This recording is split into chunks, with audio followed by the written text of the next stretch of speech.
اعوذ باللہ من الشیطان الرجیم، بسم اللہ الرحمن الرحیم۔ ناظرین،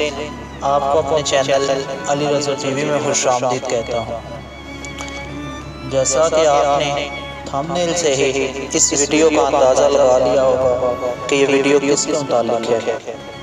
ناظرین، یوں تو پوری دنیا کے مسلمان نبی کریم صلی اللہ علیہ وآلہ وسلم کے نام پر، آپ کی ناموس پر مر مٹنے کو تیار ہیں، مگر تعریف تو وہ جو غیر کرے۔ آج کی اس ویڈیو میں آپ کو بتاؤں گا کہ مہاتما گاندھی، جو کہ بھارت کے فاؤنڈر بھی ہیں، انہوں نے پیارے آقا نبی کریم صلی اللہ علیہ وآلہ وسلم کی تعریف میں کیا بولا تھا۔ ویڈیو شروع کرنے سے پہلے میری تمام دوستوں سے گزارش ہے کہ ویڈیو کو پورا دیکھا کریں، چینل کو سبسکرائب اور ویڈیو کو زیادہ سے زیادہ شیئر کریں تاکہ پوری دنیا کے غیر مسلم پیارے آقا صلی اللہ علیہ وآلہ وسلم کی شان کے متعلق جان سکیں۔ ناظرین، مہاتما گاندھی جو کہ ہندوستان کے بانی تھے اور ایک غیر مسلم شخصیت تھی۔ مہاتما گاندھی اسلام، قرآن، مسلمان تو ان چیزوں کو نہیں مانتے تھے۔ وہ ہندو مذہب سے تعلق رکھتے تھے اور ہندوؤں کی زیادہ جانتے تھے، لیکن میرے نبی صلی اللہ علیہ وآلہ وسلم کی شان اور آپ کے اخلاق سے متاثر ہو کر کسی غیر مسلم شخصیت نے آپ کی تعریف کی ہو، یہ پہلی دفعہ نہیں ہوا۔ کئی مشہور و معروف اور لیڈر، آئیکن شخصیت نے پیارے آقا نبی کریم صلی اللہ علیہ وآلہ وسلم کی 1400 سال گزرنے کے بعد بھی ایسی تعریف کی کہ آپ کو اپنے مسلمان ہونے اور پیارے آقا صلی اللہ علیہ وآلہ وسلم کے امتی ہونے پر فخر محسوس ہوگا۔ ناظرین، اللہ تعالیٰ نے قرآن مجید میں بھی پیارے آقا نبی کریم صلی اللہ علیہ وآلہ وسلم کے بارے میں ارشاد فرمایا کہ وَرَفَعْنَا لَكَ ذِكْرَكَ، اے محبوب، ہم نے آپ کا ذکر بلند فرمایا ہے۔ تو آپ اندازہ لگائیں کہ جس کا ذکر رب بلند کرے اسے کون پست کر سکتا ہے۔ اسلام مخالف لیڈر جو کہ اپنے زمانے کے آئیکن اور مشہور و معروف شخصیت سمجھی جاتی ہیں، ان کا پیارے آقا نبی کریم صلی اللہ علیہ وآلہ وسلم کے بارے میں کیا خیال تھا، یہ میں آپ کو بتاتا ہوں، جن میں بھارت کے Mahatma Gandhi, Hitler, George Bernard Shaw, Napoleon, Michael Hart جو کہ ایک عیسائی مصنف تھا، یوٹل اسٹائن، الفاسی، ہینری ہیڈمین، ہرکولیس، سورس اسمتھ، اس جیسے مشہور لیڈر شامل ہیں، جن کی زبان پر پیارے آقا نبی کریم صلی اللہ علیہ وآلہ وسلم کی تعریف کے جملے آئے۔ ناظرین، ہٹلر نے پیارے آقا نبی کریم صلی اللہ علیہ وآلہ وسلم کی تعریف کرتے ہوئے کہا کہ میرے نزدیک ایک ہی مذہب ہے اور وہ اسلام ہے، میرے نزدیک ایک ہی نبی ہیں اور وہ محمد صلی اللہ علیہ وآلہ وسلم ہیں، اور میں ان کی شان کا ہی قائل ہوں۔ مائیکل ہارٹ جو کہ ایک عیسائی مصنف تھا، اس نے ایک کتاب لکھی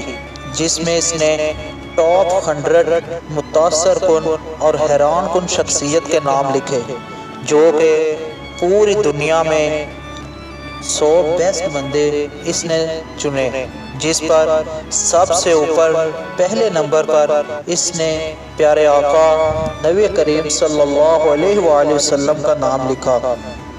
وہ کہتا ہے کہ محمد صلی اللہ علیہ وآلہ وسلم ایسی شخصیت ہے جن کا مقابلہ کرنا تا قیامت کسی کے بس کی بات نہیں۔ ناظرین، آپ اندازہ لگائیں کہ غیر مسلم شخصیت، مسلمان تو چلو پیارے آقا صلی اللہ علیہ وآلہ وسلم کی تعریف کو مانتا ہے، لیکن غیر مسلم نے کس قدر عظیم جملے بولے۔ نپولین کہتا ہے کہ دنیا کا سب سے خوبصورت ترین مذہب محمد بن عبداللہ کا مذہب ہے۔ اس سے آگے بھارت کے مہاتما گاندھی کہتے ہیں کہ میری خواہش تھی کہ میں اس بہترین شخصیت کی سیرت کا مطالعہ کرتا جو آج غیر متنازع طور پر کروڑوں دلوں پر راج کرتی ہے۔ آج مجھے حد سے زیادہ یقین ہو گیا کہ وہ تلوار نہ تھی جس نے پوری دنیا میں اسلام کا جھنڈا بلند کیا، بلکہ وہ نبی صلی اللہ علیہ وآلہ وسلم کا ہلاک اور محبت تھی جس نے اسلام کو لوگوں کے دلوں پر اثر انداز کیا اور اسلام پوری دنیا پر نافذ کیا۔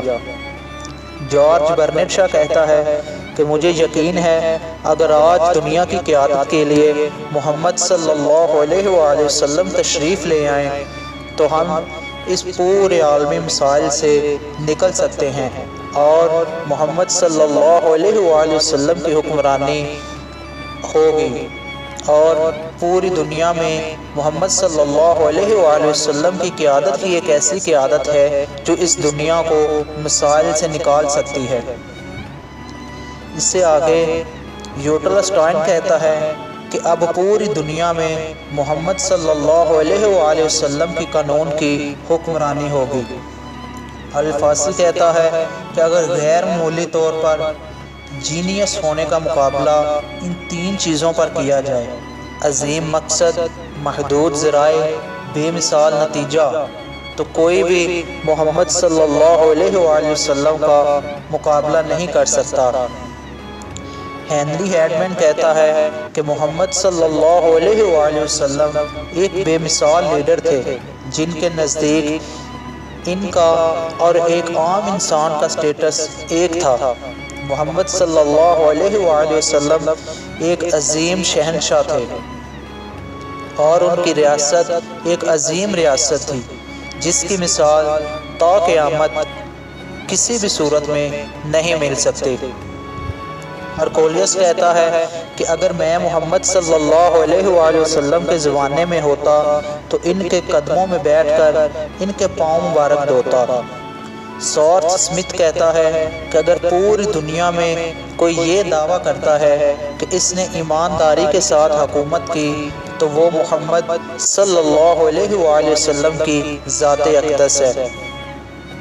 اور میں اس بات کی گواہی صرف محمد صلی اللہ علیہ وآلہ وسلم کی ذات کے لیے بغیر سوچے سمجھے دوں گا۔ ناظرین، آپ اندازہ لگائیں کہ دنیا کے مشہور و معروف اور غیر مسلم شخصیت جو کہ اپنے زمانے کے ایک بڑے ہی بے مثال لیڈر جانے جاتے تھے، انہوں نے پیارے آقا نبی کریم صلی اللہ علیہ وآلہ وسلم کی شان میں کیا کیا تعریفی جملے بیان کیے۔ اللہ تعالیٰ سے دعا ہے کہ اللہ تعالیٰ ہمیں اپنے پیارے حبیب صلی اللہ علیہ وآلہ وسلم کا مقام و مرتبہ اور ان کی شان کو سمجھنے کی توفیق عطا فرمائے۔ اسی کے ساتھ آپ سے اجازت چاہتا ہوں، پھر حاضر ہوں گے کسی نئے ٹاپک کے ساتھ۔ السلام علیکم ورحمۃ اللہ وبرکاتہ۔